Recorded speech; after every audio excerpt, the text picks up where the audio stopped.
And also tonight, a 13-year-old boy underwent surgery after being shot while visiting his grandmother in southwest Miami-Dade. And his family is desperate for answers tonight, hoping a break in the case will come soon. Our Local 10 News reporter Carlos Suarez live now with more on this disturbing story. Carlos.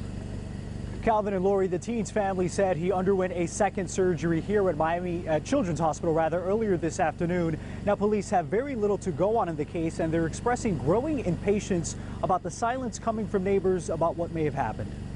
Police say 13-year-old Eric Watson was playing with friends and visiting his grandmother when he was shot 3 times in the chest. Loved ones describe him as a loving kid who likes to play sports and stay out of trouble, a sentiment felt by the family's neighbors. He hasn't even begun to live. He's just a baby.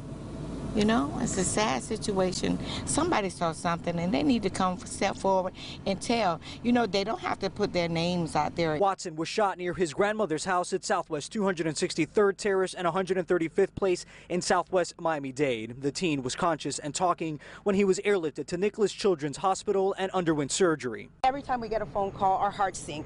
And especially when we hear the ages of the victims that are involved in these incidents, it's becoming a nightmare for us. Miami-Dade police were blunt in their frustration that people in the area claimed not to know what happened. Detectives were incredulous to the silence coming from neighbors, especially in the wake of another shooting that left a 7-year-old dead the day before. Child, 13 years old, outside playing with friends. We don't have any leads on this. All we have is that he was ambushed with his friends. He probably was not the target, but he was the victim.